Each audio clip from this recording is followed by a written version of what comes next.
जय श्री राम दोस्तों। हमारी आज की कहानी है ईश्वर का इंसाफ। कड़कती भयानक ठंड पड़ रही थी। ऐसी भयानक ठंड में लक्ष्मी देवी जी अपने कांपते हुए हाथों से बाहर आंगन में हैंडपंप के पास अपने कपड़े धो रही थी।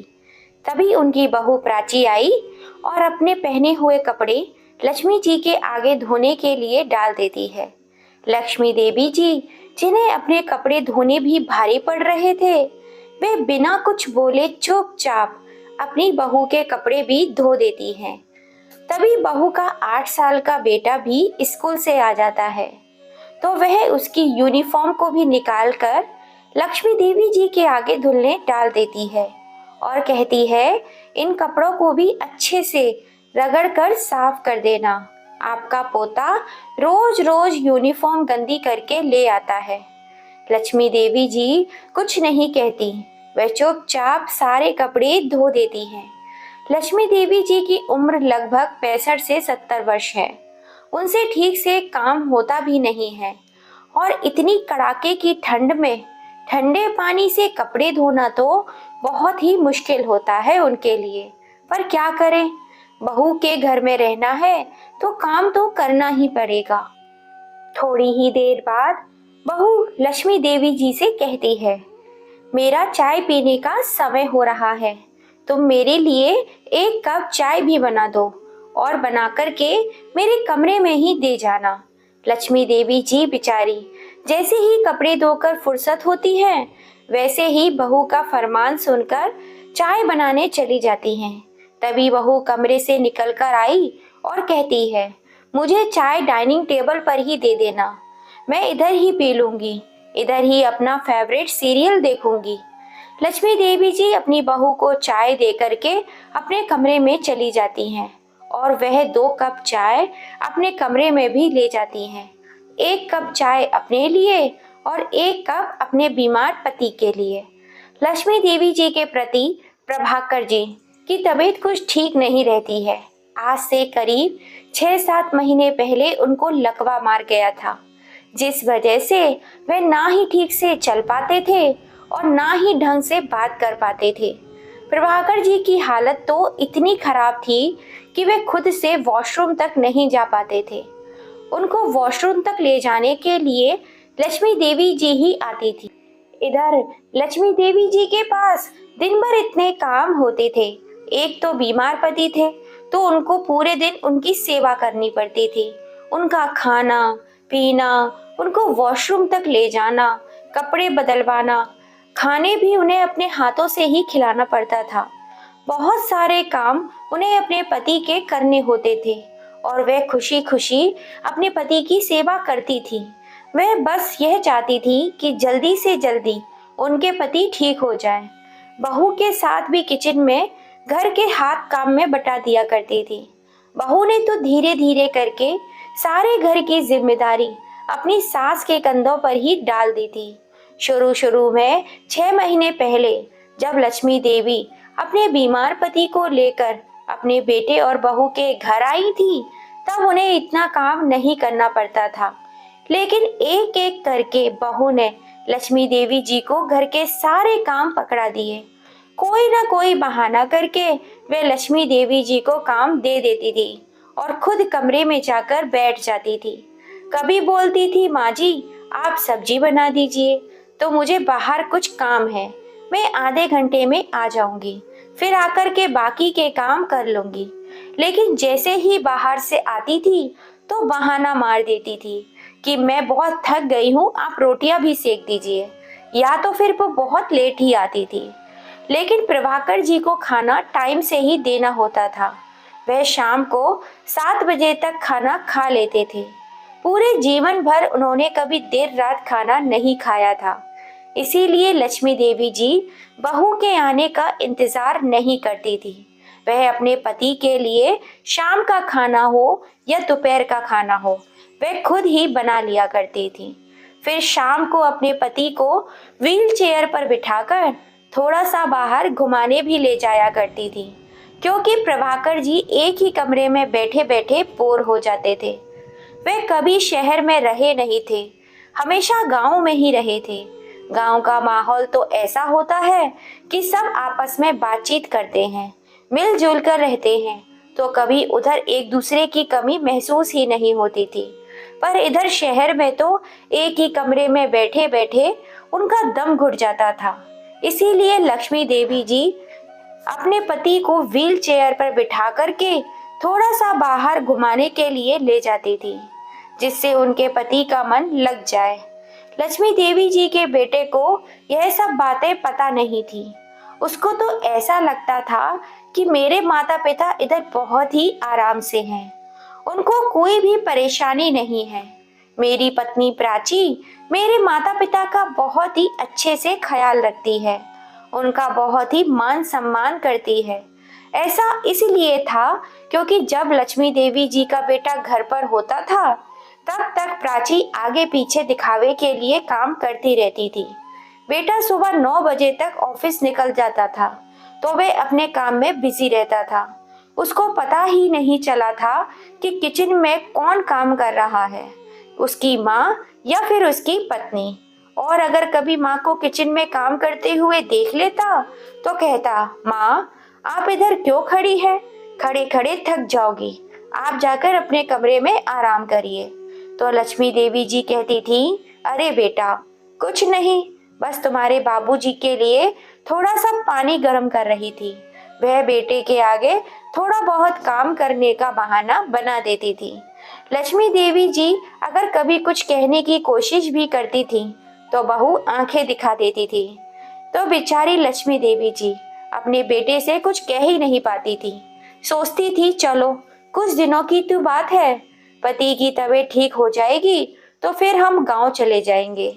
शाम को जैसे ही बेटा ऑफिस से वापस आता है तो प्राची के आगे पीछे पानी लेकर के खड़ी हो जाती है, बेटे को दिखाने के लिए काम करने लगती थी। फिर सारा काम होने के बाद जो 2-4 रोटियां बनाने के लिए बच जाती थी उनको बनाने लगती थी, जिससे राहुल को लगता था कि सारा काम उसकी पत्नी ही करती है, माँ तो बस थोड़ी बहुत हेल्प करा देती है। उसको बिल्कुल भी अंदाजा नहीं था कि अपने घर पे सारा काम माँ ही करती है। प्रभाकर जी लेटे लेटे ये सब कुछ देखते रहते थे, लेकिन बेचारे कुछ कर नहीं पाते थे क्योंकि लकवा मार जाने की वजह से वे ठीक से बोल नहीं पाते थे, लेकिन समझते सब कुछ थे। अपनी पत्नी की बेबसी को भी बहुत अच्छी तरह से समझते थे। सारा काम करने के बाद थक हार के जब लक्ष्मी देवी जी कमरे में आती थी तो प्रभाकर जी सोचते थे कि मेरी पत्नी को इधर आकर के कितना काम करना पड़ रहा है। सुबह से लेकर शाम तक काम में लगी ही रहती है। सुबह नाश्ता, बर्तन धोना, गैस साफ करना, सब्जी बनाना, रोटी सेकना, सारे काम बहू लक्ष्मी देवी जी से ही कराती थी। लेकिन लक्ष्मी देवी जी इतनी सीधी सादी है कि वह कुछ कह ही नहीं पाती थी। बहू जो काम बता देती थी वह कर देती थी। हाँ, वह इन कामों की वजह से और अपनी उम्र की वजह से बहुत जाती थी। बदलते मौसम और काम करने की वजह से एक दिन उनकी तबीयत खराब हो जाती है। उनको बहुत तेज बुखार आ जाता है तो वह घर के काम नहीं कर पाती। जब बहू देखती है कि माँ जी तो आराम से लेटी हुई है, अभी तक सोकर उठी नहीं है और घर के सारे काम मुझे ही करने पड़ेंगे, तो वह लक्ष्मी देवी जी के कमरे में जाती है और चिल्लाते हुए कहती है, अभी तक सो रही हो महारानी? घर में क्या नौकर लगा रखे हैं मैंने जो घर के काम करेंगे? उठो और घर के सारे काम करो। मैं तुम्हारी कोई नौकरानी नहीं हूँ जो तुम्हें घर में भी रखूं और इस बूढ़े के बीमारी पे इलाज में पैसे भी खर्च करूं। प्राची गुस्से में तनतनाई हुई लक्ष्मी देवी जी का हाथ पकड़कर चारपाई से उठाकर बिठा देती है। लक्ष्मी देवी जी कहती है, बहू आज मेरी तबीयत कुछ ठीक नहीं है, मुझसे काम नहीं हो पाएगा, मेरा तो आज शरीर भी साथ नहीं दे रहा है। तो बहू चिल्लाती हुई कहती है, दवाई खा लो और जाकर के चुपचाप से काम करो। बेचारी लक्ष्मी देवी जी दवाई लेकर 1 घंटे बाद रसोई में आकर खाना बनाने लगती हैं। जब लक्ष्मी देवी जी रोटियां सेक रही थी तब अचानक उनका सर चकराने की वजह से पास में रखा हुआ कांच का पानी का जग नीचे गिरकर टूट जाता है। जग के टूटने की आवाज जब प्राची के कानों में पड़ती है तो वह भागकर रसोई में आती है और जैसे ही बहू देखती है कि इतना कीमती जग इस बुढ़िया ने तोड़ दिया है तो वह गुस्से में चिल्ला करके बोलती है, कोई काम ढंग से नहीं कर सकती हो क्या? सारा काम बिगाड़ कर रख देती हो। इतना महंगा जग तोड़ कर रख दिया। तुम्हें पता भी है ये कितने पैसों का आया होगा? इतना महंगा था। अभी इसके पैसे कौन देगा? एक तो इस बुढ़े पर इतना महंगा इलाज चल रहा है, उसमें इतने पैसे खर्च हो रहे हैं। मेरे पति के इतनी मेहनत से पैसे कमाते हैं और तुम दोनों बस बर्बाद करने में लगे हुए हो। कभी कुछ तोड़ देती हो तो कभी कुछ तोड़ देती हो। ढंग से काम नहीं करती हो। पैसे क्या पेड़ पर उगते हैं? गांव से तो इधर आ गए पर हाथ में एक पैसा भी नहीं है। सारा पैसा हमारा ही खर्च करवाओगे। और बहू गुस्से में आकर लक्ष्मी देवी जी के हाथ में टूटे हुए कांच के जग का एक टुकड़ा उठाकर कस कर चबा देती है। दर्द की वजह से लक्ष्मी देवी जी जोर से चिल्ला पड़ती हैं। लक्ष्मी देवी जी के हाथ को झटकते हुए कहती हैं, अरे बहू, यह क्या कर रही हो? बहुत दर्द हो रहा है और देखो कितना खून बह रहा है। हाथ छोड़ो मेरा। लक्ष्मी देवी जी की आवाज को सुनकर व्हील चेयर पर बैठे प्रभाकर जी किचन में खिसकते हुए आ जाते हैं।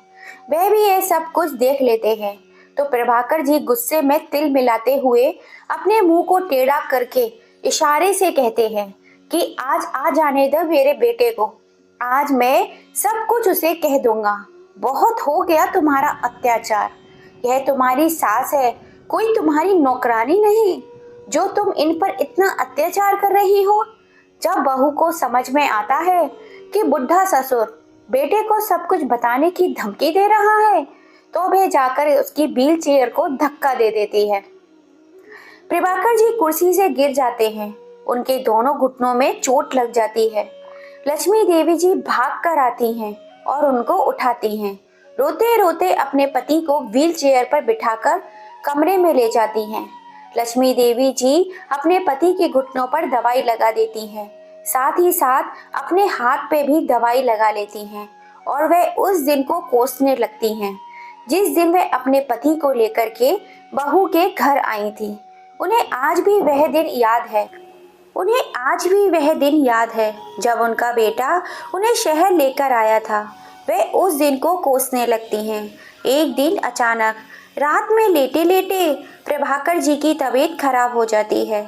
गांव के ही लोगों की मदद से पास के एक अस्पताल में अपने पति को दिखाने के लिए ले जाती हैं और साथ ही अपने बेटे राहुल को भी फ़ोन कर देती हैं। राहुल को जब अपने पिता की तबीयत का पता चलता है तो वह रात को ही अपने पिता के पास जाने के लिए अपनी कार से निकल पड़ता है। वह अपनी पत्नी से भी साथ चलने के लिए कहता है लेकिन वह जाने से मना कर देती है। जैसे ही राहुल अपने पिताजी के पास पहुंचता है, डॉक्टर से बात करता है, क्या हुआ मेरे पिताजी को? उनकी कितनी तबीयत क्यों खराब हो गई है?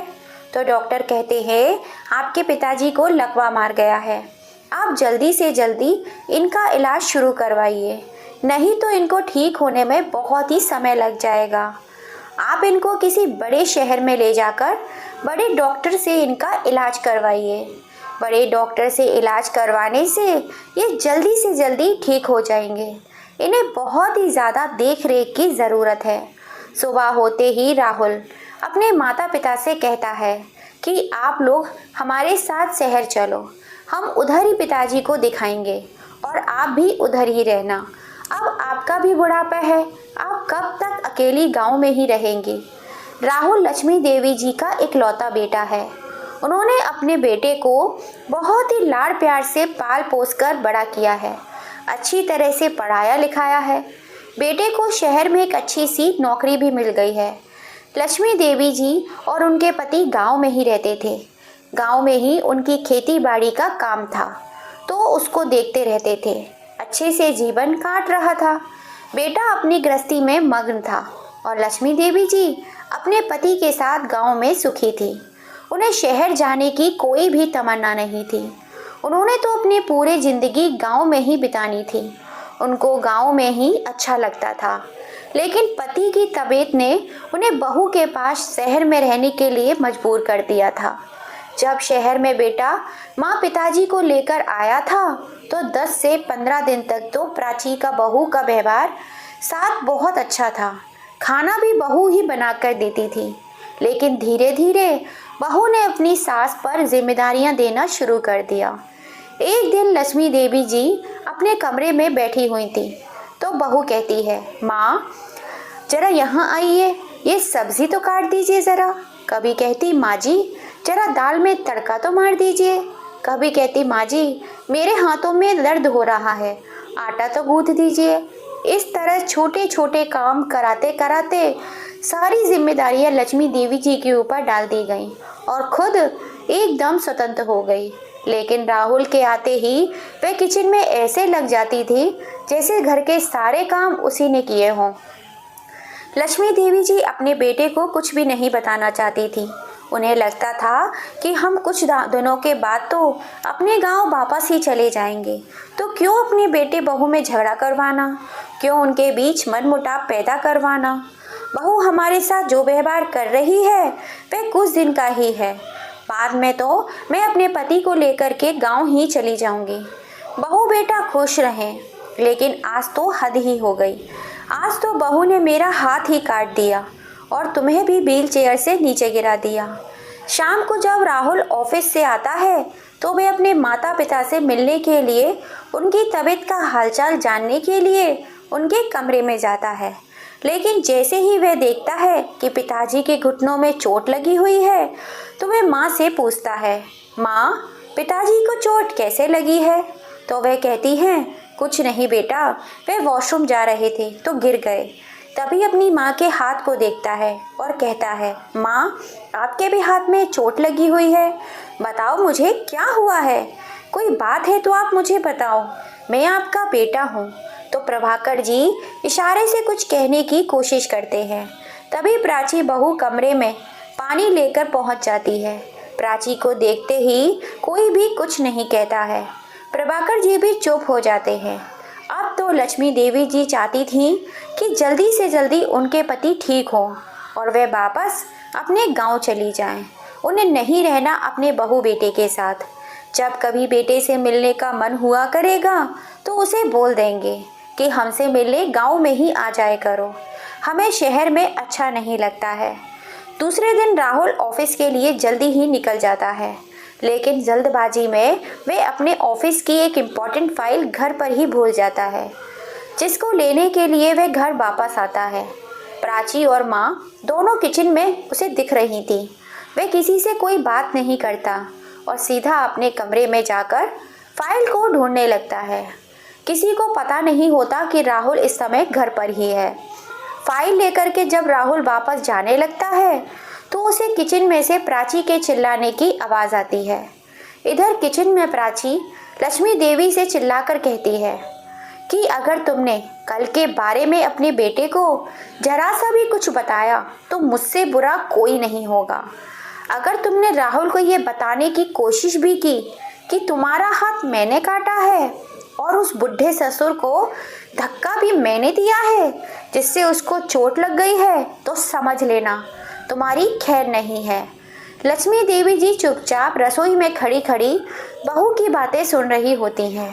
तभी उनकी यह सब बातें राहुल सुन लेता है और जैसे ही राहुल के कानों पर प्राची की ये बातें पड़ती हैं, वह अपने कानों पर भरोसा ही नहीं कर पाता कि उसकी पत्नी माँ के साथ कितना बुरा व्यवहार करती है। प्राची की बातें सुनकर राहुल के तो पैरों के नीचे से जमीन ही निकल जाती है। गुस्से की वजह से उसके हाथ कांपने लगते हैं। वह किचन में जाकर प्राची को एक थप्पड़ जड़ देता है। प्राची जब राहुल को अपने सामने देखती है तो एकदम से सक पका जाती है और कहती है, अरे तुम तो ऑफिस चले गए थे, तुम घर पर कैसे आए।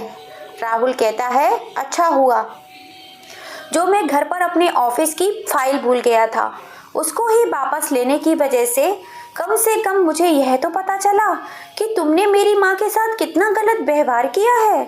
उनके साथ नौकरों की तरह व्यवहार किया है, पूरे घर का काम कराती हो। तुम्हारी हिम्मत कैसे हुई मेरी माँ और पिता के साथ इतना गलत व्यवहार करने की? तभी प्राची कहती है, अरे अरे, मैंने कुछ नहीं किया है, पूछ लो अपनी माँ जी से। मैंने कुछ भी नहीं किया है, तुम्हें कोई गलतफहमी हुई है। लक्ष्मी देवी जी अपनी बहू के डर की वजह से अपने बेटे को कुछ नहीं बताती, चुपचाप खड़ी रहती हैं। तभी व्हील चेयर घसीटते हुए प्रभाकर जी आ जाते हैं और अपने कांपते हुए हाथों से उन्होंने एक डायरी के पेज पर टूटा फूटा कुछ लिखा हुआ था। वह अपने बेटे को वह कागज पकड़ा देते हैं।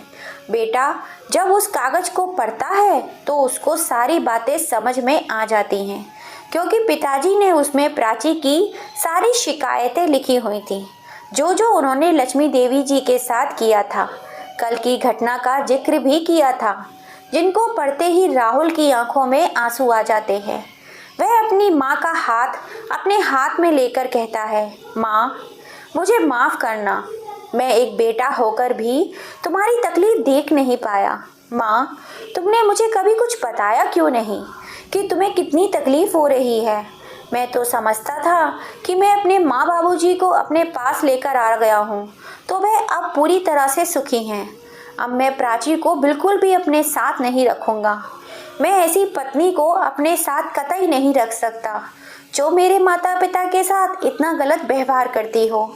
और वह प्राची को धमकी दे देता है, जल्दी से जल्दी अपना सामान पैक कर लो और इस घर से चलती बनो। प्राची कहती है, मैं कहाँ जाऊँगी इस घर को छोड़ करके? तो राहुल कहता है, तुम्हारा मन जहाँ चाहे वहाँ चली जाओ, पर अब तुम इस घर में नहीं रहोगी। प्राची आज राहुल का गुस्सा देखकर डरने लग जाती है। वह राहुल के आगे हाथ जोड़कर माफ़ी मांगने लगती है, मुझे माफ़ कर दो, अब मैं कभी ऐसी गलती नहीं करूँगी। तो राहुल कहता है, इतनी आसानी से तो तुम्हें माफ़ी नहीं मिलेगी, तुमने बहुत ही बड़ा अपराध किया है। तुम्हें जरा सी भी शर्म नहीं आई? मेरी माँ का हाथ काटते हुए, मेरे बूढ़े पिता को व्हीलचेयर से धक्का मारते हुए। प्राची रोते रोते गिड़गिड़ाने लगती है, मुझे माफ़ कर दो, मैंने जो अपराध किया है उसकी कोई माफ़ी नहीं है। लेकिन तुम ही बताओ, मैं तुम्हें छोड़कर कहाँ जाऊँगी? मैं तो अब अपने मायके भी नहीं जा सकती हूँ। प्लीज़ एक बार मुझे माफ़ कर दो, फिर तुम्हें कभी शिकायत का मौका नहीं दूँगी। तुम जैसा चाहते हो मैं वैसा ही करूँगी। मैं पूरी तरह से अपने आप को बदल लूँगी। ज़िंदगी भर तुम्हारे माँ बाप की सेवा करूँगी। जब राहुल पर उसकी बातों का कोई असर नहीं हुआ तो वह लक्ष्मी देवी जी के पैर पकड़ लेती है और उनसे माफ़ी की भीख मांगने लगती है। मुझे माफ़ कर दीजिए माँ जी, अब मैं कभी कोई ऐसी गलती नहीं करूँगी जिससे आपको तकलीफ़ हो। पिताजी की दिन रात सेवा करूँगी। प्लीज़ एक बार मुझ पर भरोसा कर कर देख लीजिए। मैं आप दोनों को अपने माँ बाप से भी बढ़कर सम्मान दूँगी। प्लीज़ एक बार भरोसा कर लीजिए, फिर कोई गलती नहीं करूँगी। प्राची की बातें सुनकर लक्ष्मी देवी जी अपने बेटे से कहती है, बेटा इसे माफ़ कर दे, आखिरकार पत्नी है ये तेरी, इसके दुख सुख में साथ देने का वचन दिया है तूने, और इस घर की बहू है यह, कहाँ जाएगी? लेकिन राहुल आज इतने गुस्से में था कि उस पर अपनी माँ की बातों का भी कोई असर नहीं हो रहा था। उसने प्राची का सामान पैक करके उसके भाई के घर छोड़ आता है और कहता है, यह मगरमच्छ के आंसू बहाना बंद करो। जब तुम्हें सचमुच अपनी गलती का एहसास हो जाए तब उस घर में वापस आ जाना। क्या तुम कभी अपने माँ बाप के साथ ऐसा करने का सोच सकती हो जैसा तुमने मेरे माँ बाप के साथ किया है? जिस दिन तुम अपने और मेरे माँ बाप में फ़र्क करना छोड़ दोगी उस दिन मेरे घर में कदम रखना। घर आकर अपने माता पिता के लिए एक फुल टाइम की मेड रख देता है। तो दोस्तों, राहुल ने प्राची को सबक सिखाने के लिए जो किया वह सही था या गलत? अपनी राय हमें कमेंट करके ज़रूर बताइएगा। और कहानी पसंद आई हो तो ज़्यादा से ज़्यादा अपने फैमिली फ्रेंड में शेयर कीजिएगा। और अगर अभी तक लाइक एंड सब्सक्राइब नहीं किया है तो जल्दी से कर लीजिए। फिर मिलेंगे आपसे ऐसी ही किसी कहानी के संग। जय श्री राम दोस्तों।